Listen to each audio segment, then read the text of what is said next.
So we now have a series of three separate presentations taking us up to about 22:12. And the first one of these is from the University of Chester.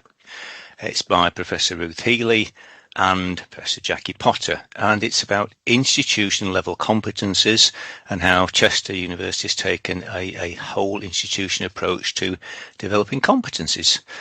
So I'll hand you over to Ruth and Jackie and take it from there. I would ask people, by the way, if you could mute your microphones and if you could use the chat to ask any questions. At the end, we'll have time for questions, which you could raise your hands for. Thank you.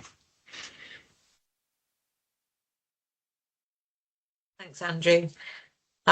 Ruth, we haven't discussed this. I know I'm talking first, but do you want to do the first kick-off introduction? I can do, Jackie. Well, good morning, everybody, and welcome to our presentation.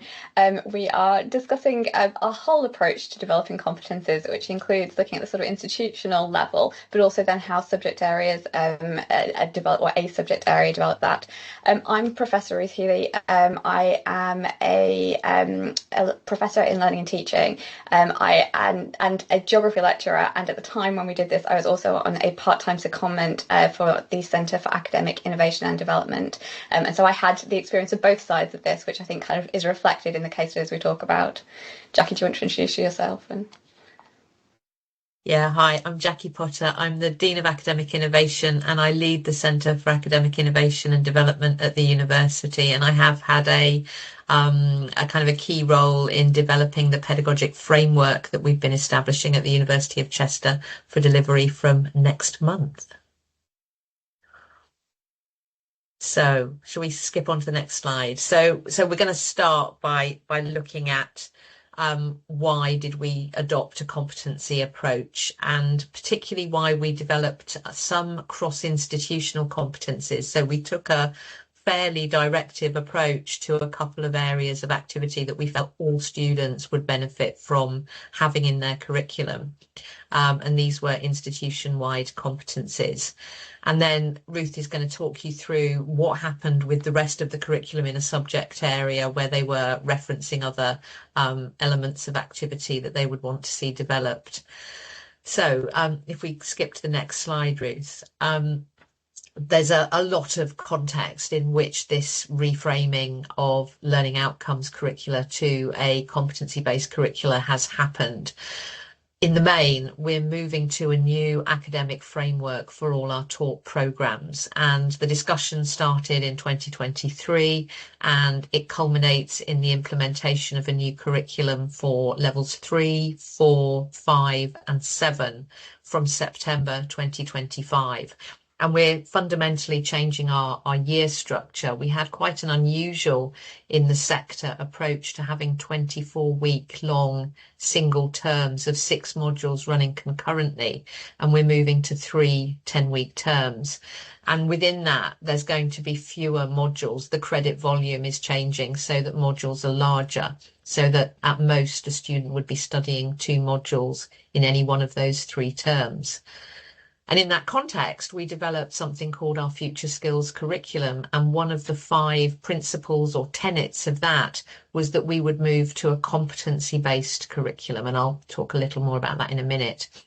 And we ran a process of course design and approval through which 142 courses across the period of June 2024 to June 2025 have been redesigned and revalidated. And we go live next month. So the story continues. And on the next slide, I'll just talk about why we adopted a competency approach. I think a lot of people recognise that students do a lot of learning, but they find difficulty in articulating how their learning then applies to what they know they can do and what they might want to do in their futures. And we were really keen to make sure that students were able to articulate, I've been studying at Chester and this is what I'm able for. So we had this kind of base root statement of I'm a Chester student or I'm a Chester graduate and I can... ... And we wanted students to be able to confidently articulate responses to that base root statement. We were also keen to move away from something that's kind of happened in the sector where learning outcomes kind of got disaggregated, where knowledge was seen as a discrete set of cognitive capabilities and skills were seen as a distinctive and separate domain of kind of, shall we call them transferable skills, shall we call them generic skills? And there was this debate. And I think the feeling that we had was that actually skills are always developed in context, and they're always about manipulating and using knowledge in those contexts to create or do or analyze or what have you, a particular circumstance or set of information. So we wanted to create this kind of blended space where rather than having learning outcomes, we had competencies where knowledge and skill domains, and in fact self-awareness, where students themselves could articulate their own learning in that was relevant. And we have this idea of relevance as for future study and for professional fields. And I take the point of Dom earlier when he said it's the mindset of being a scientist maybe than the actual workplace or the specific job role that a scientist may enter into. So on the next slide, we had a couple of examples of institution-wide competencies that we wanted every course to embed. So there was no optionality to a course team. And broadly speaking, these were about lifelong learning. So being able to, this was self-awareness to be able to see your own learning needs and your own learning achievements, and also to be able to look at career management, look at where you were in your development of your professional aspirations, and to be able to proactively work towards developing those further. And those were considered just fundamental, that we would want those to be across all of our taught programs. And then we also had a third one, which was optional, which was developed by our library team around knowledge management. And we were informed there by the work at the University of Hull, where knowledge management is almost considered an alternative to knowledge per se. And this is in addition to the ways that course teams would be working on their own core competencies, which would themselves be influenced by benchmark statements, some work we did with employers to gather feedback on what they felt was valuable, and on our own Chester graduate attributes. So that's the big picture context, and I'm now going to pass over to Ruth, who's going to explain how it came forward from the kind of operational side.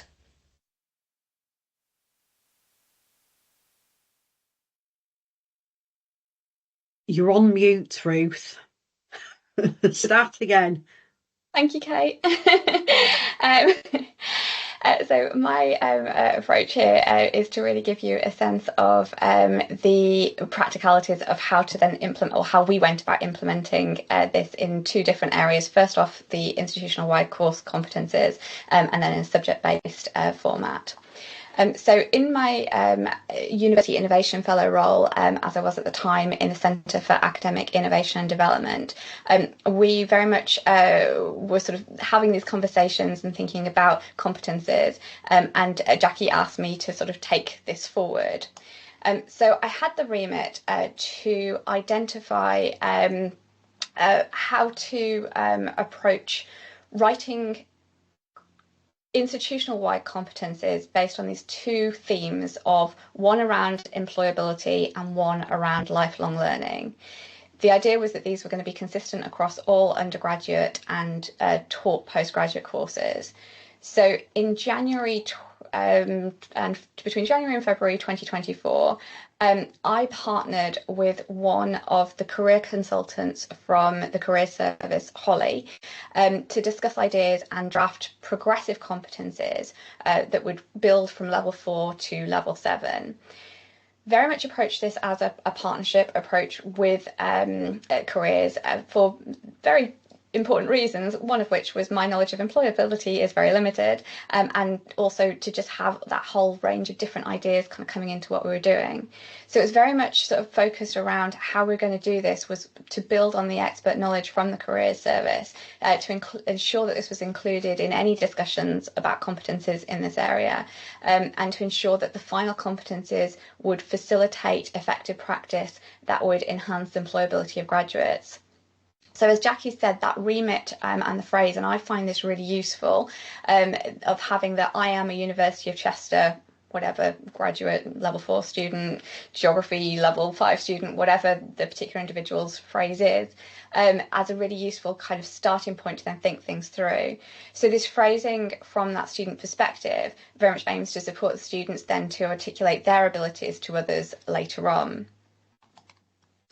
So how did we go about doing this? Well, from the very beginning, we adopted an evidence-based approach, focusing on ensuring that our decisions on the choice and focus of the university-wide competencies were informed by the academic literature. So because I'm absolutely terrified of a blank piece of paper, prior to that first meeting, I produced some notes on these 2 potential backbone competencies, as we were calling them at the time.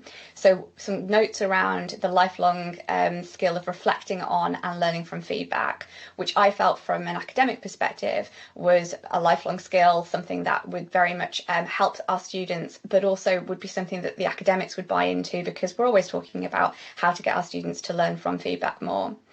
And secondly, the employability skill of identifying career aspirations and development needs. So again, a reflective kind of competency.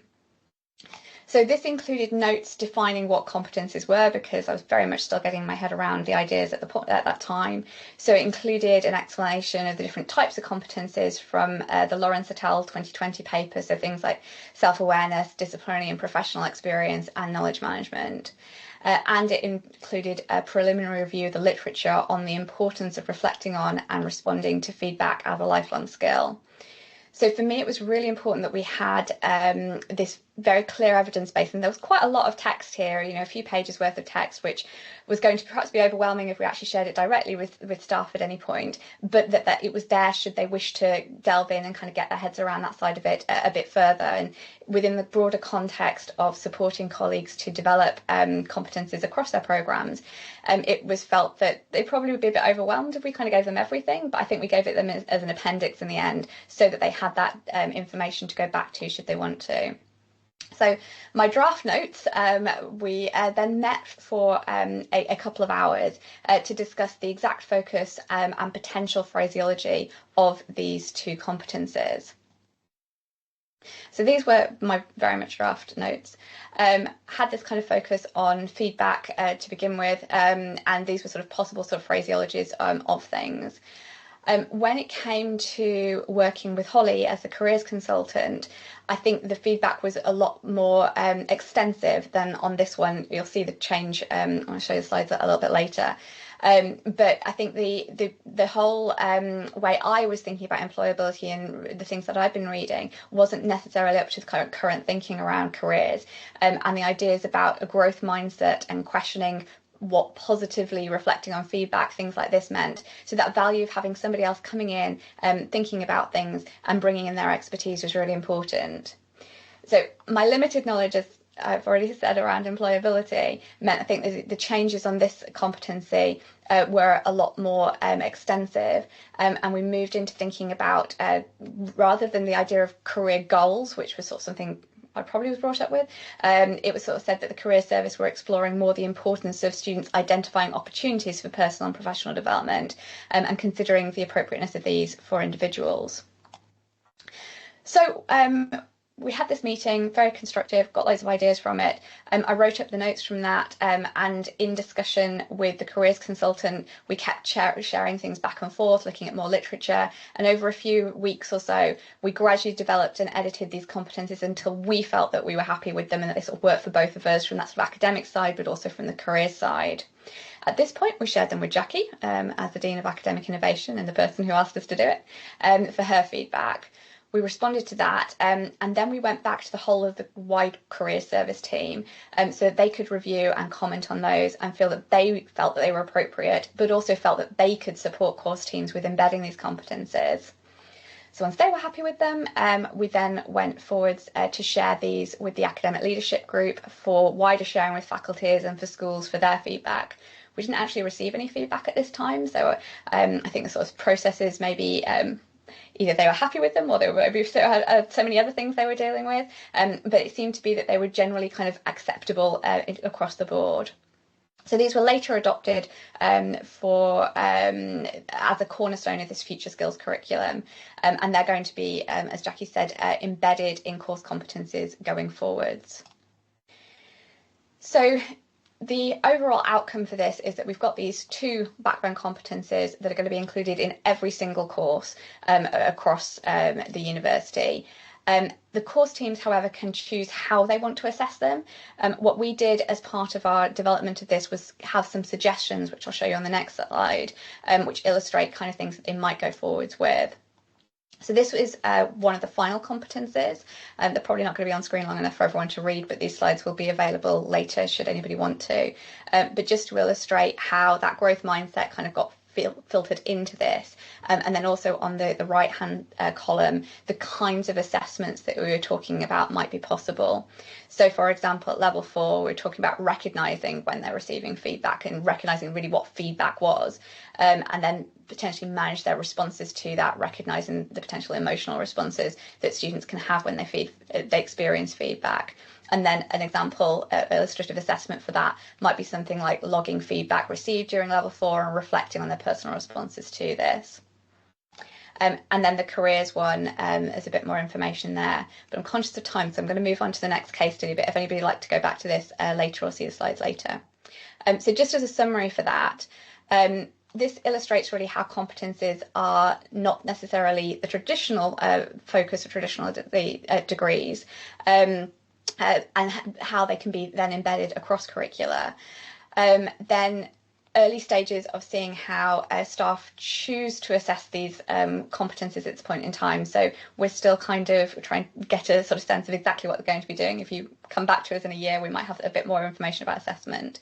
And as Jackie's already noted, our colleagues in Learning and Information Services in the library went on to produce a similar competency for them. So going then into the subject-specific side of this, and I'm putting my geography hat back on, we were asked as a course team to, in addition to these 2 institutional competences, to develop 6 subject-specific course competences. The exact focus was left to the course to decide. So we really focused on the question, what competences should a graduate of your course demonstrate? So in our case, what competences should a geography graduate demonstrate? In the context of these wider institutional changes, we were moving from 3 separate programs, so a BA in geography, which is more human geography for those of you who are unaware, BSc geography, more physical geography, and a BSc geography and natural hazard management, 3 programs into one overarching program of the BA/BSc geography with 3 different pathways.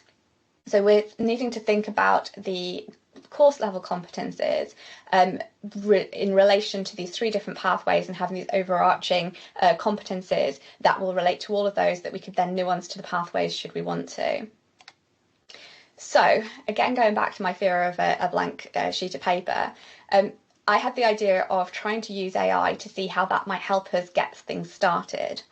So what I did was I used the chat function through the Teachermatic AI, which we were part of a pilot of at the time, and used the prompt using the geography subject benchmark statement from, and I gave the link to that, what competences should a geography graduate have? It's very straightforward, very simple, and you can see on screen the output that came through. So as it happened, it just came up with 6 automatically. I hadn't actually instructed it to do that, so that was quite useful, because I think we're actually given the instruction about 6 a little bit later in terms of the number of competencies that we required. But what it did was basically categorise the subject benchmark statement into these 6 areas, which helped give us a sense of the kinds of things that we might be thinking of for our competency focus. So this was a sort of starting point, and it was a really useful starting point because it meant that we already had quite a lot of work done in terms of that categorisation, but through using this particular tool. So we had this output, I then use that output to write up some draft competencies under that phrase of I am a University of Chester geography graduate, level 4 student, whatever, and broke it down into 4 progressive competencies, so how these might build in different ways. These were then shared with the rest of the course team, and they had an opportunity to look at those individually. And then we met at one of the design sprint days to discuss and really think these through. And it was a really constructive and useful conversation because people had this basis to have some thoughts about and to sort of develop their ideas around stuff. They were able to bring different points forwards. Whereas I think if we'd started entirely from a blank piece of paper at that stage, the conversation would have been very different. So we had some really interesting conversations. We thought about what was our USPs, what were we thinking about our students, how did that relate to the subject benchmark statement, how we were going to bring these in. And we brought up all sorts of things like ideas about being agile, being curious, and being able to think synergistically. And following that, we then went on to develop the competencies on the basis of our conversations. So the exact phrasings were developed and agreed upon, and then these were mapped against each of the modules to ensure that they were properly being assessed. So on screen is an illustration of what we came up with. So it very much built upon that initial AI output in terms of thinking about the sort of different areas, but we were able to then build these into different kinds of things and different levels of that competency as it developed through the course of the degree programme.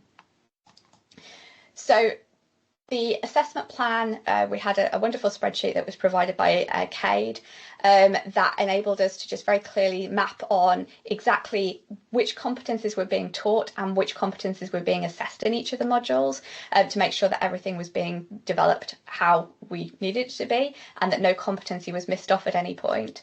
And then we shared this all with what we call our industry advisory board. And this is a group of alumni, employers, contacts in industry who have been working with the department for several years to help us think through and consider our course in different ways. And they very generously took the time to have a look at our competencies, and they were delighted. The feedback from the Industry Advisory Board was very pleased about the competency approach. I think for them it made sense in terms of how they could then see how that might relate to their particular context, but also I think as alumni they could see how it was easier for themselves or future students to be able to express what they could do and what they could bring to future employment. So, in summary of that sort of development of the course side of things, I think undertaking change of this magnitude is quite daunting at any time, but I think particularly changes for the course programme team when they're sort of rethinking all the traditional approaches, things that they've done before, it's perhaps outside of their comfort zone. So I think we found that having regular and early discussions anyway was very important, and often before final decisions had to be made, we were able to really take some time to think about and consider this through what we were doing. But the beneficial use of AI to get started on the design of competencies was a welcome help because it meant that staff were not in a position whereby they had that blank piece of paper.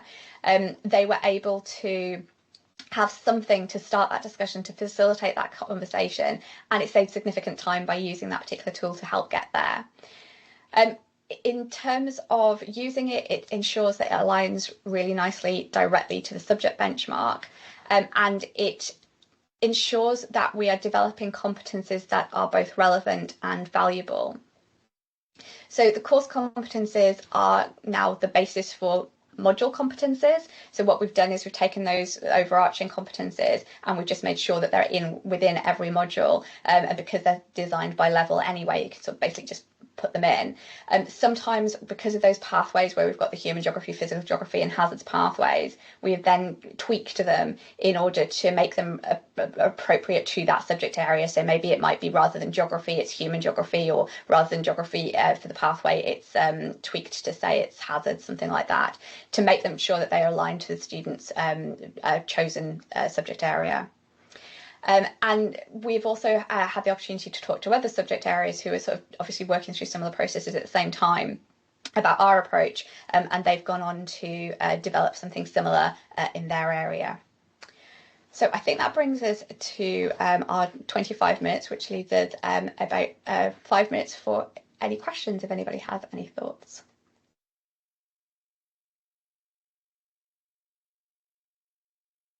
So brilliant. Thank you very much, guys. I've got one question from the chat from Gerhard at Greenwich University about how the impact of staff workload was considered within the process and that sort of transformation process. And I know this is a major issue for anyone undergoing that sort of transformation. Jackie, do you want to take that one? Yeah, I'll take that one. We started the approach at the end of a workload year. And so all of our first day of activity, which was when this big course competency conversation was starting through the design sprint, was done in a day in June with different course teams on different days, about 16 events during the month. And we cancelled our teaching and learning conference, which would have been held that month in that year, and basically said we're spending the workload that would have been spent on developing courses or developing your thinking around teaching and learning this year through attendance at the conference will now be subsumed into undertaking the design sprint day instead for your course team. In the second year, when we moved into the continuing development of the courses through the design sprint process, it would have been factored in locally into the way work was being allocated or undertaken. But in reality, I think it was done alongside what was otherwise taking place, and different course teams needed different amounts of activity and effort. So Ruth's example there of a course being constructed as 3 pathways or as multiple courses in one is clearly more complicated than one single honours pathway with one title. And there were a range of different relationships between courses and pathways that were being discussed in that second year.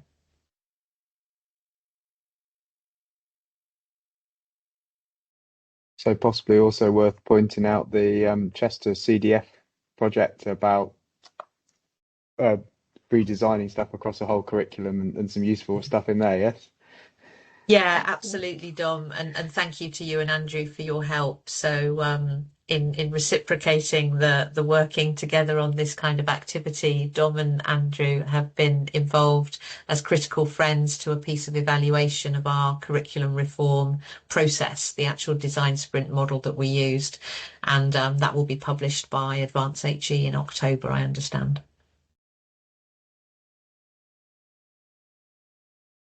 Okay, we've got a couple more minutes if anybody has any more questions. Looking through the chat, there's one, did you get any feedback from students as to whether they understood them from David Walker? I think that's actually answered, to be honest. One from Caroline at the bottom. How is what you now have different to your original spec? That's an interesting question, I think, then. In terms of the geography, it's very different. I think we had something like 25 program level learning outcomes, and they were incredibly unwieldy and didn't really mean a lot. And then you had different learning outcomes that sort of aligned in the modules, whereas now it feels a lot more clear how everything connects. And I should say we're using a new program management software called Course Loop, and you can literally map it on, so it's got like the lines and everything going across it. So it's much clearer and I think much more concise how it all connects together. Yeah. And I suppose from the perspective of those core or backbone competencies, we've never before at the University of Chester mandated that there's something that must be in a curriculum from the perspective of the sort of leadership of the university or from the centre as we come from in academic development.